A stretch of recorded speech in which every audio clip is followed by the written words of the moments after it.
Bloomberg Audio Studios. Podcasts, radio, news. This is the Bloomberg Daybreak Asia podcast. I'm Doug Krisner. You can join Brian Curtis and myself for the stories making news and moving markets in the APAC region. You can subscribe to the show anywhere you get your podcast and always on Bloomberg Radio, the Bloomberg Terminal, and the Bloomberg Business app. Joining us now is Peter Elstrom, Bloomberg Executive Editor for Asia Technology, to take a look at the chip story right across the globe here. Peter, thanks very much. We've talked quite a bit this morning about the U.S. possibly putting CXMT on the entity list. And we've talked a little bit about the chip fund that China has put together, $27 billion. Not so much about TSMC. So we can talk about all three, but TSMC set to win something like around $5 billion in grants for the U.S. Chip plant. This is part of a big reshoring story by the Biden administration. If we just take a step back, how is that overall reshoring going in your view? Yeah, so you're exactly right. There is a huge chip war going on, specifically between the United States and China. But more broadly than that, there are other countries involved in trying to build their own domestic chip industries, too. And this dates back to really a couple of different things. During the COVID pandemic, there were disruptions to the supply chain that created all sorts of problems for the automotive industry in particular, where they couldn't get enough chips. And beyond that, there are some security concerns because right now, most of the advanced chips in the world are made in Taiwan, followed by South Korea. So the United States, Japan, Europe, and China all are trying to build up their domestic chip industries. At this point, the U.S. has been off to a pretty slow start in terms of making that happen. The Biden administration unveiled the CHIPS Act. That's an effort to subsidize some of these efforts with billions and billions of dollars. What we're hearing about now is that the Biden administration is making some progress. They're getting close to being able to award some of the really big numbers to the leading chip companies in the world. So TSMC is the producer of the most advanced chips in the world. They make them for Apple and for NVIDIA. They've been talking about building this fab in the U.S. And now what we're hearing from our sources is that they could get more than $5 billion to subsidize that. That's a lot of money, obviously, but it comes as they plan on investing about $40 billion into two chip fabs in Arizona to help them build more advanced chips within the United States, which, as you're saying, that's part of this onshoring effort by the United States to make sure that it does have a steady supply of these semiconductors that are so important for the economy. It's a fascinating story when you think back 50 years ago that American chip makers were actually offshoring a lot of production. I think Hong Kong initially was a big beneficiary. Then it migrated to Japan, I think, before Taiwan. But if you look at the runway that's necessary, the period of time that has to take place in order for the initial investment to happen, construction, you need to get a very experienced labor force at work here. I mean, what is it going to take? 2 years before these plants are fully operational? Yeah, it's interesting to see some of the contrasts. Here in Japan, the Japanese government has also been trying to build up its domestic chip industry, and the speed with which they've moved is sort of startling compared to the United States in particular. So TSMC, again, the leading chip producer in the world, has built most of its fabs in Taiwan in the past. It has agreed to build in Japan and in the United States. In Japan, it had an opening ceremony for its first fab here. They're very far along. They were able to team up with a domestic construction company called Kojima that moved very, very quickly. They hired 7,000 workers very quickly. In the United States, it's almost the opposite. TSMC has already announced 2 delays in their plans in Arizona. They've had problems with the unions there. The U.S. government hasn't been quick to write those checks to make sure that the money is getting out. So that's really slowed down the process in the U.S. TSMC has talked about this, about some of the problems, but it's happening very, very slowly there. And one of the other stories that I mentioned briefly was China readying another $27 billion for a chip fund that they'll call the Big Fund. And we're curious about exactly where this money goes, and also how far behind is China in trying to get to the advanced production levels that we see in Taiwan that you've talked about and that Intel has aspired to for all these years. Yeah, well, China is really being driven by necessity at this point. The U.S. government has levied a number of different restrictions on their technology companies and their ability to get chips. In particular, a couple years ago, the Biden administration imposed a whole series of curbs on their ability to buy AI, artificial intelligence chips, as well as chip making equipment to make the most advanced chips. So what you're seeing in China right now is an all-out effort to try to build the foundation of an industry that they can develop over the next few years. As you mentioned, they're now looking to raise about $27 billion for a chip fund that will invest in chip startups and chip companies. The formal name is National Integrated Circuit Industry Investment Fund. People in China just call it the Big Fund. This is their third fund. They've invested in a bunch of startups there, but they've had a number of problems. I mean, one, they're trying to imitate technology that already the Western companies have spent a lot of time developing, have very, very advanced equipment. And there have been some corruption problems within the previous big funds also, which have slowed down their efforts to build up the domestic chip industry. Peter, it's always a pleasure. Yeah, good stuff. Thank you so much for being with us. Peter Elstrom from Bloomberg News.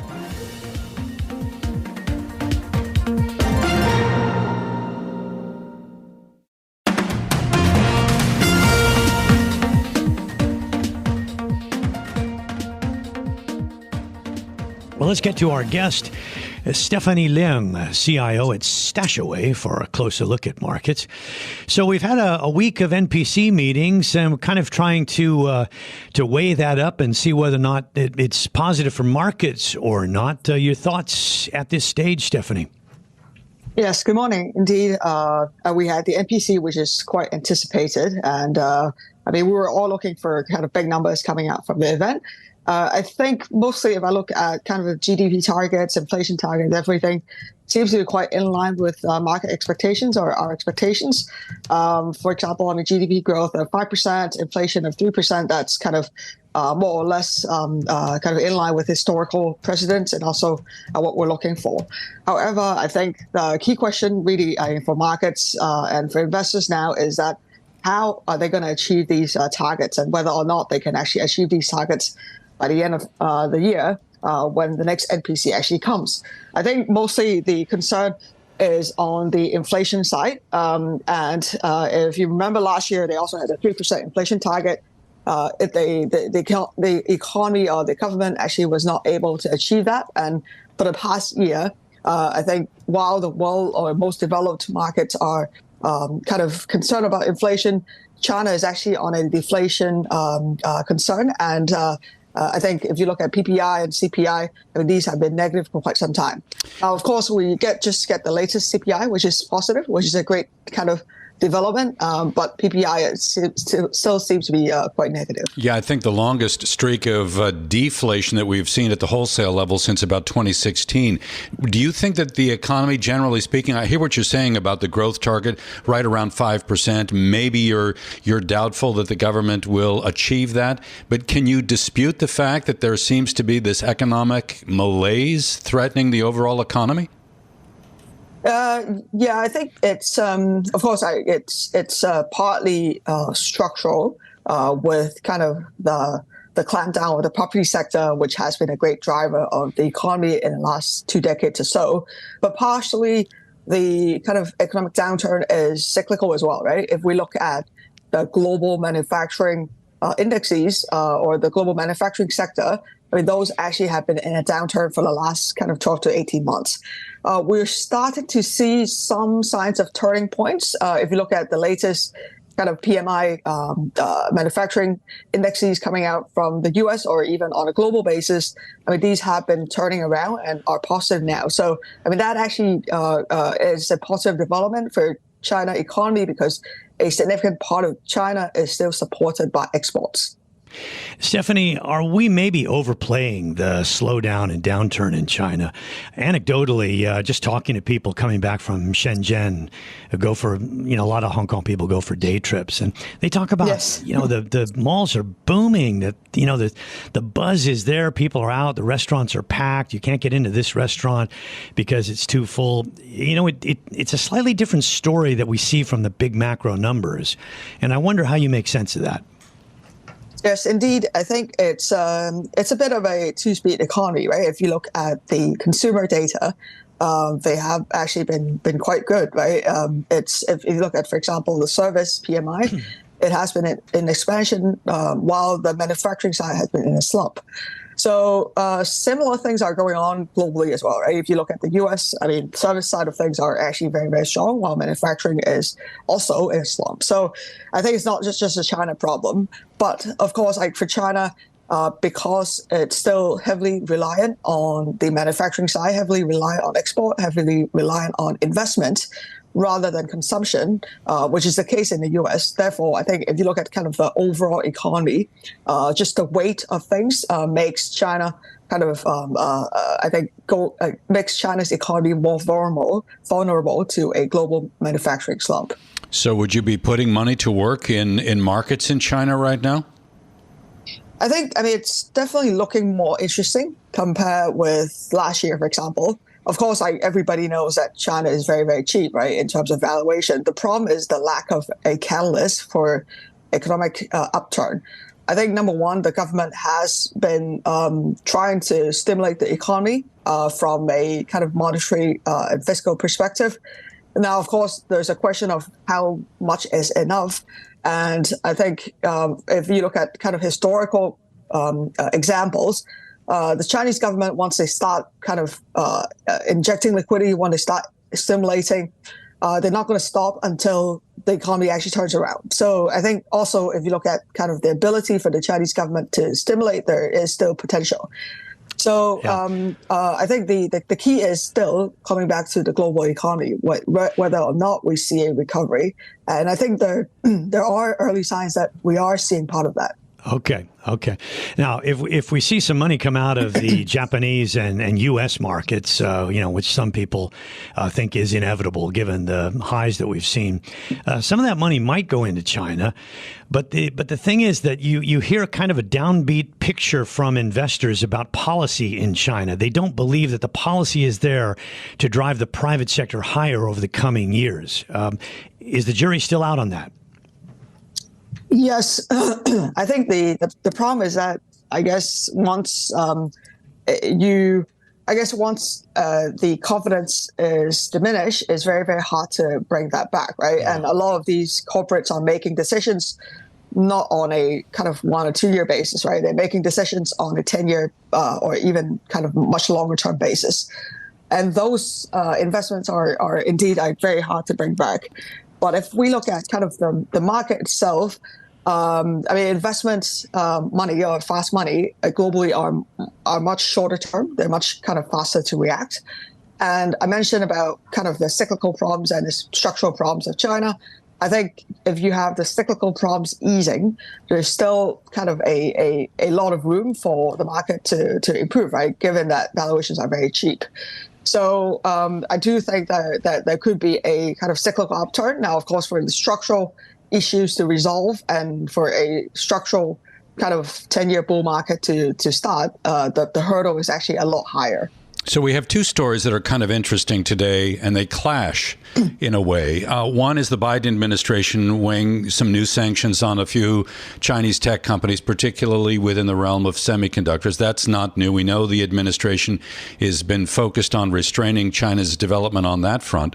At the same time, though, China seems to be raising a lot more in the way of capital to fund a chip fund that would essentially be used for R&D purposes. Is it possible for China to compensate for what is being withheld from Western technology companies? Yeah, I think that's kind of a tug of war between U.S. and China that's kind of started or accelerated a few years ago. And I think this is one of the structural problems that it's very, very hard to see things reverting back to where it was, right? Particularly with the development in chips and technology. Every country or every kind of major power will try to secure their own technology stack. And I mean, China and US is no different. So I think, of course, the US has the election this year, and the China issue is top of concern or kind of like top of a lot of I guess everybody wants to punch China. Yeah, exactly. Everybody wants to play that card. And I think if, let's say, if Trump gets kind of into the office, there could be even more acceleration in terms of the rhetoric or action against China. So that is one big risk. I think in terms of China's own development, they will try to invest a lot, but I mean, from a technology point of view, they're still kind of several years behind. And I think China will actually invest a lot more into probably not the top end, but still, if you look at kind of like where chips are used, right? A lot of the chips are used in auto. A lot of chips are used actually in electronic vehicles. I mean, those are areas actually where China can excel. So I think that's where a lot of investment will go. All right, Stephanie, unfortunately out of time. I did want to get your view on Japan, whether or not you're using a pogo stick to jump higher from 40,000 or a bungee cord to probe lower levels. But we'll save that for the next discussion. We love to have you on the program. Thanks very much. Stephanie Leung there, CIO at StashAway.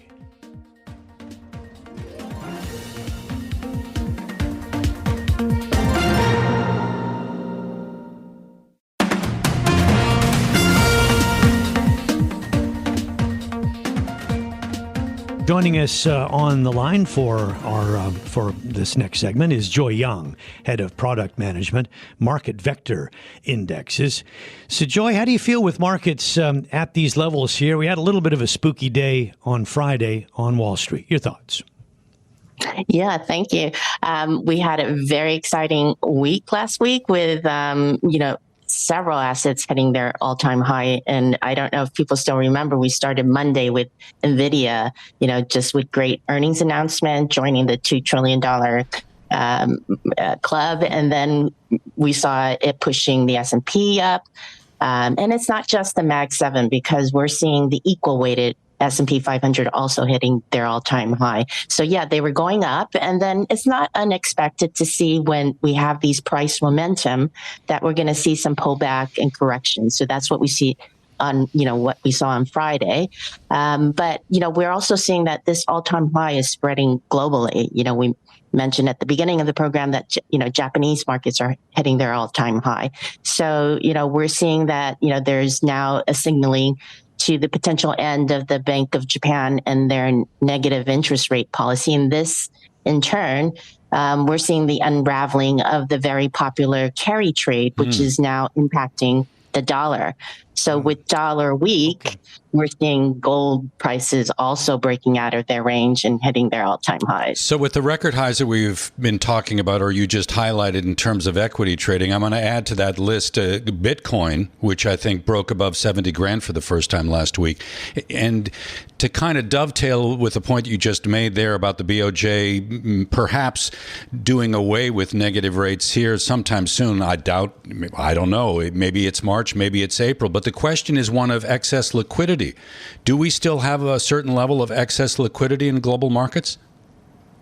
I think there is, but people are careful on where they're investing it. So I think, we're seeing this all-time high, and it's actually quite unusual to see both risk-on and risk-off assets moving in the same direction with so much uncertainty and quite a lot of risk still out there.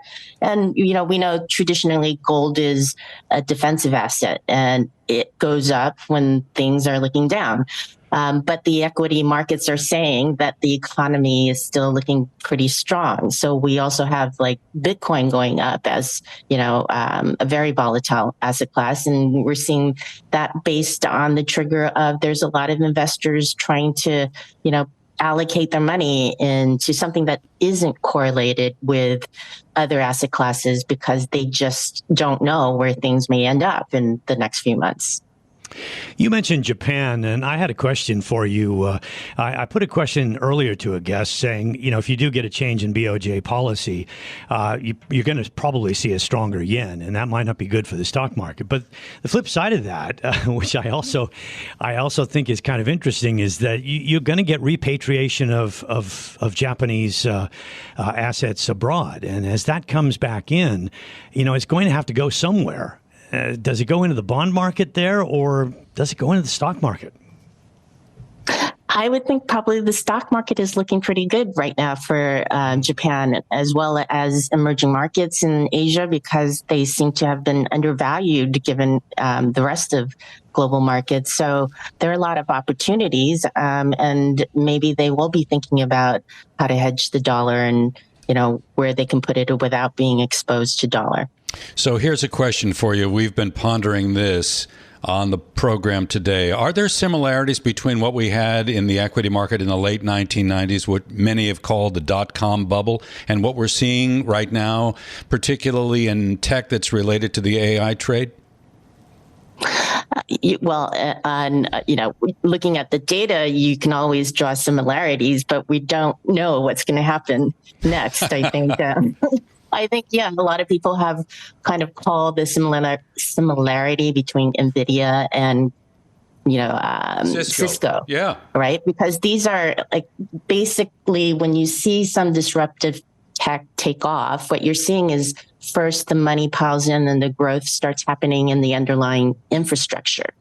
But, then you'll see some dominant players, they will be competed away. Other players will come in and try to eat away at that profit. And, NVIDIA has a strong moat, but we're seeing competitors, in fact, some of their clients like Microsoft, Amazon, they're also building their own design hardware into AI so that they're not relying on just NVIDIA. So as we see the shift from kind of these infrastructure players, to adopters, these are the players that are going to be using the AI, and that's where the growth will also start to happen. So you have to think about the life cycle of the thing, as well as, diversifying your bets on which player is going to take off. So, Joy, could I at least get you to say that, we got overbought conditions there? Maybe not exactly a bubble, but overbought conditions, and that some sort of correction is nigh. Well, I mean, I truly think AI is, really has the potential to deliver something really innovative and productive, but not every company is going to participate in it. So some people will overvalue some of these players, and that may be a bubble, but I think over the long term, we will see a trend to capture some of the growth opportunities. What's really interesting for us is we're also looking in the digital asset space as a participant or facilitator of AI, because, as we saw last week, there are a lot of issues around AI that we're trying to resolve, such as, copyright issues. We saw some of those controversies around imaging. And also, Musk is bringing a legal suit against OpenAI, and digital assets, using blockchain and cryptography. These are technologies that really already have resolved issues around transparency, immutability, or how to define ownership property. So, we think that digital assets, crypto assets will have a big, critical component to the growth and innovation in AI. A moment ago, you were talking about how unusual it is to see people going long risk assets and assets that are normally associated with being risk off. And let's put U.S. Treasuries in the bundle on the latter. I mean, what do you make of the way the bond market has been performing? Yeah, I think, and again, I think, all markets are just sitting in this range bound, waiting for the next piece of information, data, or news. So this week is quite critical with the CPI release, because, that'll give everybody maybe a little bit more insight into the direction of where we're headed with inflation and interest rates. So the bond market, again, if you're out on the I wouldn't want to be on the long duration side of the bond market, but there's still some interesting short duration. If you get an inflation print that is kind of more similar to the PCE that we got, and you have growth remaining strong, I mean, that's a ticket for risk assets to move back to the upside, isn't it? Yes, but as we've seen, this data is just still not really convincing, and people are reading different parts of the data to kind of support whatever underlying bias they have, and I think that's why we're seeing both gold and Bitcoin, as well as the equity and bond markets moving, towards the same direction. So you sound a little cautious, Joy. 30 seconds. How are you hedged these days? I always look at gold. Gold is really, has broken out of its range. So I think gold and gold miners are going to be interesting because gold miners have been undervalued. And certainly Bitcoin is on a rally, but there's a lot of other, a lot of other digital assets. All right, Joy, thanks very much for joining us. Joy Leung, Head of Product Management, MarketVector Indexes.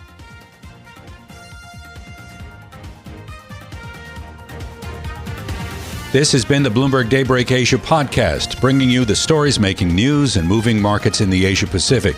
Visit the Bloomberg Podcast channel on YouTube to get more episodes of this and other shows from Bloomberg. Subscribe to the podcast on Apple, Spotify, or anywhere else you listen, and always on Bloomberg Radio, the Bloomberg Terminal, and the Bloomberg Business app.